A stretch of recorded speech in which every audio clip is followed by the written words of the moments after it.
आजचा दिवस हा सर्वसामान्यांपासून ते उद्योगपतींपर्यंत सर्वात महत्त्वाचा ठरणार आहे, कारण की आज केंद्रीय अर्थमंत्री निर्मला सीतारामन या त्यांचं बजेट सादर करणार आहे देशाचं।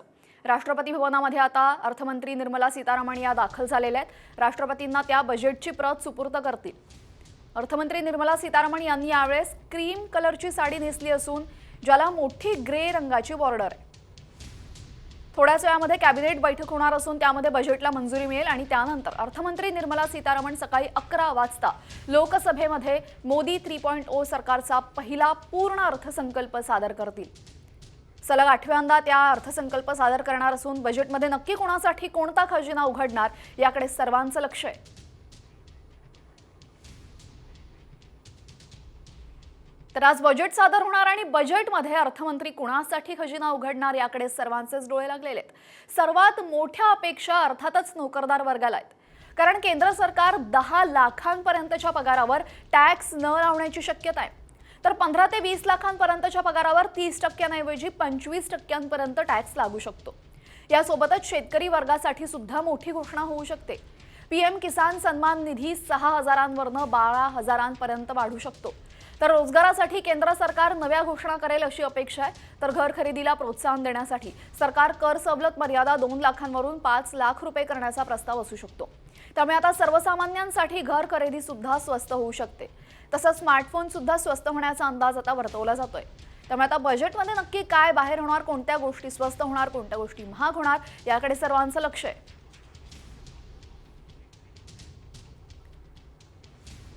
तर बजेटमधून कोणत्या अपेक्षा आपण पाहतोय? 10 लाखांपर्यंतच्या पगारावर टॅक्स नाही।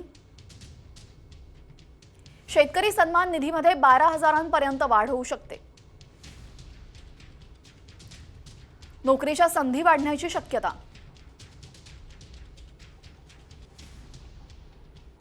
घर खरेदी करणं आता स्वस्त होऊ शकतं। स्मार्टफोन स्वस्त होणार का याकडे सर्वांचं लक्ष। यासोबतच आरोग्य क्षेत्रालाही मोठ्या अपेक्षा आहेत बजेटकडनं।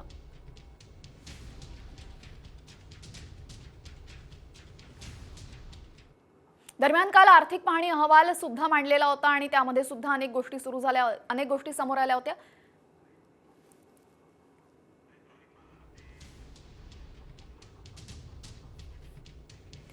देशभरात आता लाडकी बहीण योजना सुरू होणार का याची चर्चा सुरू झालेली आहे, कारण लक्ष्मी देवीचं नाव घेत खुद्द पंतप्रधान नरेंद्र मोदींनीच तसे संकेत दिलेत। राज्यातही महायुती सरकार प्रचंड बहुमताने सत्तेत येण्यासाठी मुख्यमंत्री लाडकी बहीण योजना कारणीभूत ठरली होती।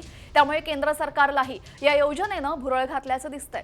आज सादर होणाऱ्या बजेटमध्ये सुद्धा महिलांसाठी अशाच एखाद्या योजनेची घोषणेची शक्यता आहे।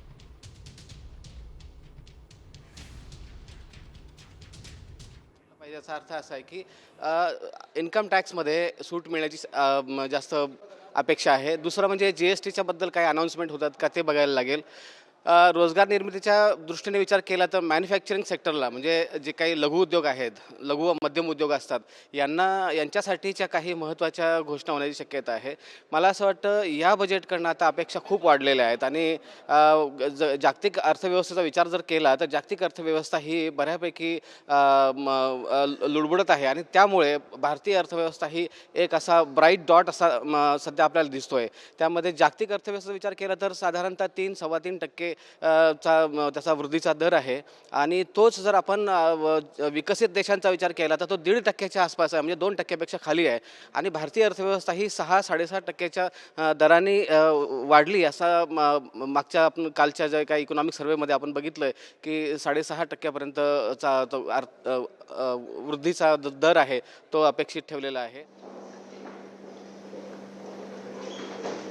तर आपण पाहतोय अर्थमंत्री निर्मला सीतारामन या राष्ट्रपती द्रौपदी मुर्मू यांच्या भेटीसाठी गेलेल्या आहेत आणि थोड्याच वेळामध्ये आता कॅबिनेट बैठक होईल, तिथे मंजुरी मिळेल। अर्थमंत्री निर्मला सीतारामन यांनी राष्ट्रपती द्रौपदी मुर्मू यांची भेट घेतली। अर्थमंत्री निर्मला सीतारामन यांच्यासोबत सचिव सुद्धा अर्थ खात्याचे उपस्थित आहेत। त्यांनी जो आता अर्थसंकल्प तयार केलेला आहे तो अर्थसंकल्प राष्ट्रपतींसमोर सादर केला। निर्मला सीतारामन या राष्ट्रपती भवनात पोहोचलेल्या आहेत अगदी काही क्षणातच।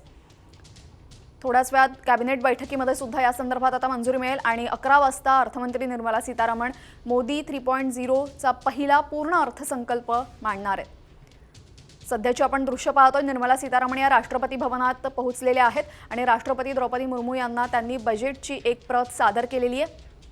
थोड्याच वेळामध्ये कॅबिनेट बैठकीला सुरुवात होईल। कॅबिनेटमध्ये अर्थसंकल्पाला मंजुरी मिळेल आणि त्यानंतर सर्वांसमोर अर्थमंत्री निर्मला सीतारामन या अर्थसंकल्प सादर करतील। दरम्यान या अर्थसंकल्पामध्ये नक्की काय काय घोषणा होणार याकडे सर्व देशाचं लक्ष लागलेलं आहे। अगदी सर्वसामान्यांपासून ते मोठ्या उद्योगपतींपर्यंत सर्वांनाच बजेटकडनं मोठमोठ्या अपेक्षा असतात। आता नक्की कोणाच्या अपेक्षा पूर्ण होणार हे पाहणं महत्त्वाचं ठरणार आहे। निर्मला सीतारामन या आता बजेट सादर करतील। त्यांनी आता सध्या राष्ट्रपती द्रौपदी मुर्मू यांची भेट घेतलेली आहे। राष्ट्रपतींची भेट घेत असतानाची दृश्य आपण पाहतोय। यासोबत अर्थमंत्री निर्मला सीतारामन यांच्यासोबत अर्थ खात्यातले काही सचिव सुद्धा उपस्थित आहेत आणि जे बजेट तयार झालेलं आहे, जो अर्थसंकल्प तयार झालेला आहे, त्या अर्थसंकल्पाची एक प्रत अर्थमंत्री निर्मला सीतारामन यांनी राष्ट्रपतींना सुपूर्द केलेली आहे।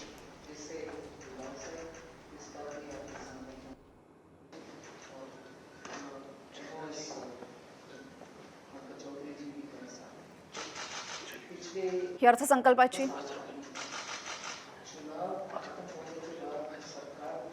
तर आज बजेट सादर होणार आहे आणि बजेट आधी अर्थातच शेअर बाजारामध्ये सुद्धा मोठा उत्साह दिसतोय। सेन्सेक्स 800 तर निफ्टी ही 250 अंकांनी उसळलाय। अगदी थोड्याच वेळामध्ये अर्थमंत्री निर्मला सीतारामन बजेट सादर करतील आणि त्याआधी आपण पाहतोय शेअर मार्केटमधली ही मोठी उसळी। सेन्सेक्स 800 तर निफ्टी 250 अंकांनी उसळला असून आता बजेट सादर होण्याआधीच आपण पाहतोय शेअर मार्केटमध्ये मोठा उत्साह आहे।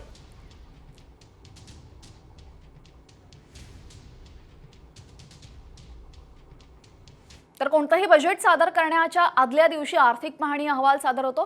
त्याच पद्धतीने अर्थमंत्री निर्मला सीतारामन यांनी 2024-25चा आर्थिक पाहणी अहवाल संसदेमध्ये सादर केलाय आणि या आर्थिक पाहणी अहवालावरूनच पुढील वर्षभरातील धोरणांची रूपरेषा ठरवली जाते। मात्र या आर्थिक पाहणी अहवालामध्ये नक्की कोणत्या बाबी नमूद करण्यात आलेल्या आहेत त्याही आपण पाहूयात। देशाचा जीडीपी वाढीचा दर हा साधारण 6.3 ते 6.5% राहण्याची शक्यता। औद्योगिक वाढीचा दर 6.2% राहणार। पुढील 6 महिन्यांमध्ये खाण्यापिण्याच्या किमती नियंत्रणात राहण्याचा अंदाज। भाज्यांच्या दरामध्ये घट तर चांगली आवक राहिल्यानं महागाई कमी होणार। अर्थव्यवस्थेतील परकीय गुंतवणुकीतील घट तात्पुरती। सार्वजनिक खर्च व्यावसायिक अपेक्षांमुळे गुंतवणुकीला चालना। 2025च्या चौथ्या तिमाहीमध्ये महागाई कमी होण्याचा अंदाज आहे। तर एआय मुळे बेरोजगारी वाढण्याचा तर पगार घटण्याचा अंदाज आहे। 2025-26 मध्ये आर्थिक स्थिती स्थिर राहण्याची शक्यता। परकीय गुंतवणुकीमध्ये सुद्धा मोठे परकीय गुंतवणूक आणि खासगी खर्चामुळे बाजारामध्ये स्थिर राहण्याचा अंदाज।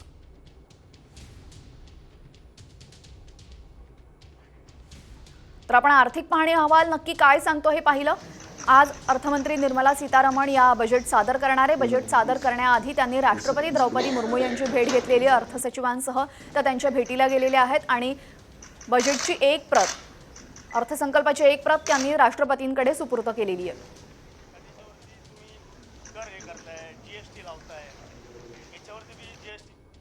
किंवा तुम्ही कर आहे त्याचे कमी करणे एवढीच आमची अपेक्षा आहे सरकारकडून का सगळे हे कमी करावं। मी एक सर्वसामान्य भारतीय नागरिक आहे, पण काही कारणामुळे जसं ट्रॅव्हलिंगचा खर्च वाढणार आहे, भाज्यांचे दर वाढलेले आहेत, कडधान्याचे बाजार वाढलेले आहेत, तर हे बाजारभाव किंवा सर्वसामान्य नागरिकांना या महागाईमुळे कंबरडं मोडलेलं आहे। तरी सरकारने ह्या गोष्टी विचार करावा आणि जे काही नवीन तरुण मुलं आहेत त्यांच्यासाठी रोजगार सरकारने उभा करावा, एवढीच मी सरकारला विनंती करत आहे। सर्वसामान्यांच्या काय अपेक्षा आहे हे आपण पाहिलेलं आहे। महागाई वाढलेली आहे, प्रवासाचे दरही वाढलेले आहेत, भाज्यांचे दर वाढलेले आहेत आणि हे कुठेतरी कमी व्हावेत अशीच अपेक्षा सर्वसामान्य नागरिकांकडून व्यक्त होते। दरम्यान आता सर्वसामान्यांच्या या अपेक्षा या बजेटमध्ये पूर्ण होणार का हे अगदी काही वेळातच आपल्याला समजणार आहे। अर्थमंत्र्यांनी त्यांच्या अर्थसंकल्पाची एक प्रत राष्ट्रपती द्रौपदी मुर्मू यांच्याकडे सुपूर्द केलेली आहे। यानंतर कॅबिनेट बैठक होईल। कॅबिनेट बैठकीमध्ये अर्थसंकल्पाला मंजुरी मिळेल आणि त्यानंतर अखेर अर्थमंत्री निर्मला सीतारामन या सर्वांसमोर अर्थसंकल्प जाहीर करतील। आपको लेकर इतना रिएक्ट करने का कोई फायदा नहीं है, बिकॉज जिस तरह से हम देख रहे हैं प्रॉफिट्स, लोगों के cash flows point of view से कितने कॉर्पोरेट कंपनीज के बढ़ ही रहे हैं, मेरे को यहाँ पे सिर्फ स्टेबिलिटी दिखती है। जहाँ जो बहुत बहुत ज़्यादा ऊंचा हो गया उसको स्टेबलाइज करने के लिए भी थोड़ा उतार होता ही है। तो इसके रिएक्शन के पॉइंट ऑफ व्यू से ना मैं लेकर ये बोलूँगी कि कंसिस्टेंसी आ रही है stock market pay. Thank you. तर बजेटमध्ये नक्की कुणासाठी काय दिलं जाणार याकडे आता सर्वांचं लक्ष अगदी सर्वसामान्य नागरिकांपासून ते मोठमोठ्या उद्योगपतींपर्यंत सर्वांचंच लक्ष आज सादर होणाऱ्या बजेटकडे लागलेलं आहे। मोदी सरकारच्या तिसऱ्या टर्मचा हा पहिला पूर्ण अर्थसंकल्प अर्थमंत्री निर्मला सीतारामन नेशंस को चाहिए, उनके पास इतनी युवा शक्ति करते आणि ही स्किल ट्रेनिंग दे के उनको हम भेज सकते हैं, क्योंकि हमको अनएम्प्लॉयमेंट नहीं चाहिए, हमको युवा को हार्नेस करने का है, अपने देश को सुधारने का है। ये युवा बाहर जाके पैसे कमा के घर में भेजते हैं तो अपना देश बलवान होता है।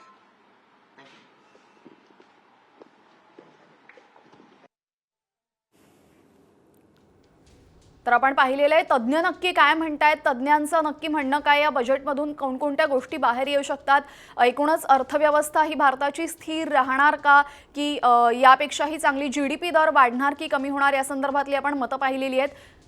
बजेटमधून अनेकांना अनेक अपेक्षा आहेत। तरुणांना नोकरीच्या अपेक्षा वाढण्याची संधी आहे, यासोबतच सर्वसामान्यांचं घराचं स्वप्न पूर्ण होणार का, घर स्वस्त होणार का, याकडे सुद्धा सर्वांचं लक्ष आहे। स्मार्टफोन सारख्या वस्तू, इलेक्ट्रॉनिक गॅजेट्स आहेत, त्याच्यामध्ये नक्की भर पडणार, त्यांचे पैसे वाढणार, ते महाग होणार की त्यांचे दर कमी होणार, हे पाहणं सुद्धा महत्त्वाचे ठरणार आहे। देशाचा एकूणच जीडीपी वाढीचा दर जर आपण आर्थिक अहवालामध्ये पाहिलं तर 6.2 ते 6.5% इतका होता। त्याच्यामुळे आता येणाऱ्या वर्षामध्ये नक्की जीडीपी कसा असेल हे पाहणं महत्त्वाचं ठरेल। यासोबतच पुढील 6 महिन्यांमध्ये अन्नधान्यांच्या किमती या स्थिर राहण्याचा अंदाज या अहवालामध्ये सांगण्यात आला होता। भाज्यांच्या दरामध्ये घट झालेली आहे, मोठ्या प्रमाणात आवक होते, त्यामुळे बाजारामध्ये त्यांचे दर स्थिर राहतील, हे सर्वसामान्य नागरिकांसाठी चांगलं आहे। मात्र शेतकऱ्यांसाठी कुठेतरी हे दिलासादायक नाहीये। तर एकूणच 2025चं बजेट शेतकऱ्यांपासून ते उद्योगपतींपर्यंत नक्की काय घेऊन येणार हे आपल्याला पाहणं महत्त्वाचं ठरणार आहे। अगदी काही क्षणामध्येच आता कॅबिनेटची बैठक सुरू होईल। कॅबिनेट बैठकीमध्ये एकदा की या बजेटला मंजुरी मिळाली त्यानंतर अर्थमंत्री निर्मला सीतारामन या त्यांचा अर्थसंकल्प सादर करतील आणि या अर्थसंकल्पामध्ये नक्की कोणकोणत्या गोष्टी महाग होणार, कोणकोणत्या गोष्टी स्वस्त होणार, याकडे सर्वांचं लक्ष आहे। दरम्यान सर्वसामान्यांच्या काय अपेक्षा आहेत या बजेटकडनं त्या सुद्धा आपण पाहूयात। तर 10 लाखांपर्यंतच्या पगारावर टॅक्स लागणार नाही अशी चर्चा सुरू आहे। ही घोषणा आता अर्थसंकल्पात होते का हे पाहणं महत्त्वाचं ठरेल। यासोबतच शेतकरी सन्मान निधीमध्ये 12,000 पर्यंतची वाढ अपेक्षित आहे। सध्या 6,000 रुपये मिळतात, 12,000 होण्याची शक्यता आहे। तरुणांना नोकरीच्या संधी वाढण्याची अपेक्षा आहे, त्यामुळे हा अर्थसंकल्प मोठ्या प्रमाणात नोकरीच्या संधी घेऊन येतो का हे पाहणं महत्त्वाचं ठरेल। घर खरेदी करणं हे सगळ्यांचं स्वप्न असतं, त्यामुळे आता घर खरेदी करणं हे स्वस्त होईल की महाग होईल हे सुद्धा समजेल। यासोबतच स्मार्टफोन सारखे इलेक्ट्रॉनिक गॅजेट्स या संदर्भात काय नक्की निर्णय होतो, ते दर महागणार की कमी होणार हे पाहणं महत्त्वाचं ठरेल। यासोबतच साम टीव्हीने सर्वसामान्यांसोबत बातचीत केलेली आहे, त्यांच्या अपेक्षा नक्की काय आहेत त्या जाणून घेतलेल्या आहेत, आपण एकदा पाहूयात। आहे त्यांच्यावर लक्ष देऊन ह्याच्यावर काहीतरी न्याय म्हणजे काहीतरी उपाय काढला पाहिजे। मला असं वाटतं की हे जे बजेट जे आहे ना, लोक आज रोज कसा माहिती आहे, आज अशी झालेली परिस्थिती झालेली आहे लोकांना की कशी ह्याच्यामध्ये आमचं हे पुरं करायचं आहे कच कळत नाही यार। लोकांना ह्याच्याबरोबर लक्ष दिलं पाहिजे सरकारनं यांना, आणि जे बजेट आहे त्याप्रमाणे गोरगरिबांना फायदा पोचला पाहिजे, ह्यांच्यावर लक्ष द्यावा गव्हर्नमेंटने। याच्यावर सर्वसामान्य लोकांच्या जो खिशावरती ताण पडलेला आहे त्यांचा जो विचार करावा। फुकट काही देऊ नये, सरकारला फुकट काही देऊ नये, पण रेट जो आहे हे तुमचे टॅक्सेस आहेत आणि तुमचे GST आहे हे जरा कमी करावं व सर्वसामान्यांना जेणेकरून व्यवस्थित घर चालवता येईल, एवढीच माझी सरकारला विनंती आहे। गॅस सिलेंडर जे महागलेत ते कमी करावेत।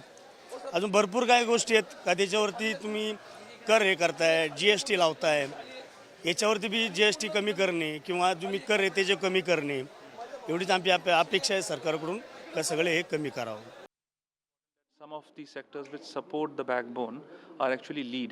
They grow first and then the demand catches up. So there are 3-4 things which I am really keen to see what happens today. One of course is these lead infrastructure providers. तर सर्वसामान्यांच्या एकूणच काय अपेक्षा आहेत हे आपण पाहिलेलं आहे. सर्वसामान्यांनी असं म्हटलेलं आहे की ज्या फुकट देणाऱ्या गोष्टी आहेत त्या कमी करा आणि कराचा बोजा कमी करा असं त्यांनी सांगितलेलं आहे. दुसऱ्या बाजूला तज्ज्ञांचं काय मत आहे हे सुद्धा आपण जाणून घेतलेलं आहे. येत्या वर्षभरामध्ये सर्व गोष्टी स्थिर राहण्याचा अंदाज तज्ज्ञांकडनं तरी व्यक्त होतोय. दरम्यान आता अर्थसंकल्पात नक्की कोणता खजिना उघडणार, अर्थसंकल्पामधून नक्की काय बाहेर येणार यावरच सगळ्या गोष्टी ठरतील. आता सध्या अंदाज मांडले जात आहेत, मात्र तासाभरामध्ये अर्थमंत्री निर्मला सीतारामन या अर्थसंकल्प घोषित करतील आणि त्यानंतर एकूणच चित्र स्पष्ट होणार आहे.